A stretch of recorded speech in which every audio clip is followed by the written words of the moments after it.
Welcome everyone, this is Fiona here. You are with Biomedico Escape Point. The topic we are about to see today is structure of bacteria. So what is bacteria? Bacteria is a prokaryotic unicellular free living microorganism. இப்போ பாக்டீரியான்னு சொன்னோம்னா அது ஒரே ஒரு செல் உள்ள ஒரு organism, அதாவது unicellular. இப்போ பாக்டீரியாவை பார்த்த உடனே அது நியூக்ளியே இருக்காது, அதில் ஒரு ஆர்கனைஸ்டான செல் ஸ்ட்ரக்சர் இருக்காது. So several bacterial species are pathogens. இப்போ சில பாக்டீரியல் ஸ்பீசிஸ் பேத்தோஜெனிக்காக இருக்கும், அதால் டிசீஸ் காஸ் பண்ணக்கூடிய கெப்பாசிட்டி அதுக்கு இருக்கும். சிலது நான் பேத்தோஜெனிக், சிலதுன்னு சொல்ல முடியாது, மோஸ்ட்டாகவே அது நான் பேத்தோஜெனிக்காக தான் இருக்கும்.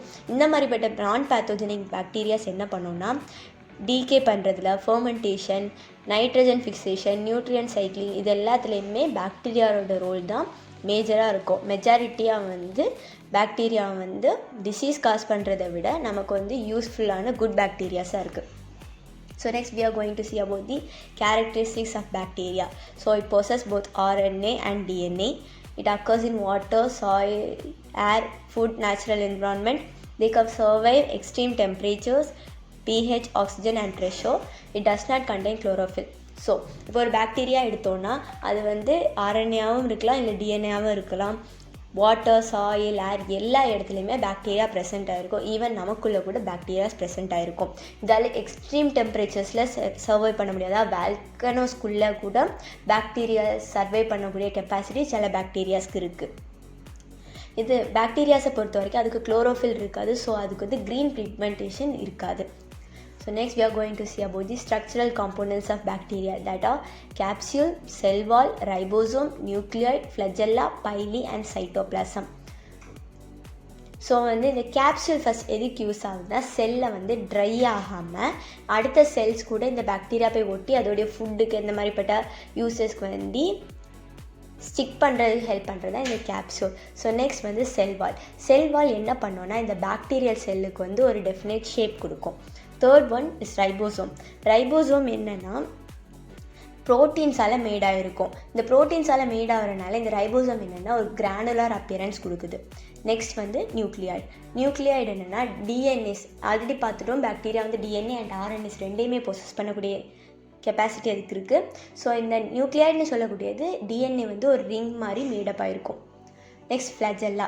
ஃப்ளாஜெல்லா அதுக்கு பின்னாடி இருக்கக்கூடிய டெய்ல் மாதிரி ஒன்று இருக்கும். இது எதுக்குன்னா அந்த லோக்கோமோஷனுக்கு ஹெல்ப் ஆகுது, அதாவது ஒரு பிளேஸ்லேருந்து இன்னொரு பிளேஸ்க்கு பாக்டீரியா மூவ் ஆகிறதுக்கு ஹெல்ப் பண்ணுது. நெக்ஸ்ட் பைலி. பைலி ஹேர் லைக் ஸ்ட்ரக்சர், இதுவும் ப்ரோட்டீனால் தான் மேடாக இருக்கும். இந்த பைலி தான் ஒரு பாக்டீரியா இன்னொரு செல்லை போய் அட்டாச் ஆகும்போது ஃபோமாக ஒரு க்ரிப் கொடுத்து பிடிக்கும். Next cytoplasm. சைட்டோபிளாசம் என்னென்னா அந்த பாக்டீரியாவுக்குள்ளே இருக்கக்கூடிய கிளியரான jelly like material. So that's about the structural components. So next we are going to see about the morphology. In morphology we are about to see size, shape and arrangements of bacteria. First we are going to see about the size. So they range from few microns. So இப்போ maximum நம்ம வைரஸில் என்ன பார்த்துப்போம்னா compound microscope வச்சு ரொம்ப ரேராக தான் பார்க்க முடியும், நம்ம பார்த்துப்போம். ஆனால் பாக்டீரியாவை எடுத்த வரைக்கும் நம்மளால் காம்பவுண்ட் மைக்ரோஸ்கோப்பில் மெஜாரிட்டி ஆஃப் பாக்டீரியாஸை நம்மளால் பார்க்க முடியும். ஆனால் கிளியராக அதோட இன்டர்னல் ஸ்ட்ரக்சர் பார்க்கணுன்னா நமக்கு ஒரு எலக்ட்ரான் மைக்ரோஸ்கோப் தேவைப்படும். So next we are going to see about the shape of bacteria. So the shape of bacteria are cocci, bacilli, vibrio, spirilla, spirochetes, actinomycetes, mycoplasma. So காமனான ஷேப்னு பார்க்கும்போது நம்ம காக்கே, பெசில்லி, விப்ரியோ, ஸ்பைரில்லா இவ்வளவும் சொல்லுவோம். So இப்போ காக்கே எடுத்துக்கிட்டால் அது ரவுண்ட் இல்லைன்னா ஓவல் ஷேப்பில் இருக்கும். பேசில்லின்னு சொல்லக்கூடியது ஒரு ராட் ஷேப்பில் இருக்கும். Vibrio comma shape. ஸ்பைரில்லா ஷார்ட்டான ஒரு ஸ்பைரல் ஷேப்பில் இருக்கும். ஸ்பைரோஷெட்ஸ் ஃப்ளெக்சிபிள் ஸ்பைரலாக இருக்கும். ஆக்டினோமைசெட்ஸ்னு சொல்லக்கூடியது ரொம்ப ஃபிலமெண்டஸாக இருக்கக்கூடிய பாக்டீரியா. மைக்கோபிளாஸ்மா ரவுண்ட் ஷேப் தான். ஸோ கீழே நம்ம அட்டாச் பண்ணியிருக்க பிக்சரை பார்க்கும்போதே நமக்கு ஷேப் ஆஃப் பாக்டீரியா புரியும்.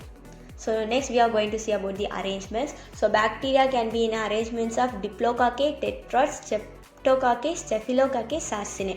ஸோ டிப்ளோகாக்கே இந்த நேம் சொல்கிற மாதிரியே டை. ஸோ ரெண்டு arrangements of 2 numbers of bacteria cells, 2 bacteria சேர்ந்துருக்கிறது நம்மளுடைய டிப்ளோகாக்கே. டெட்ராய்ட்னு சொல்லும்போது மூணனம்.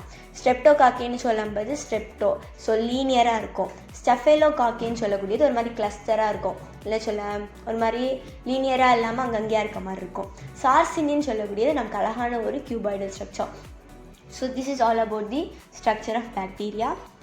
தேங்க்யூ.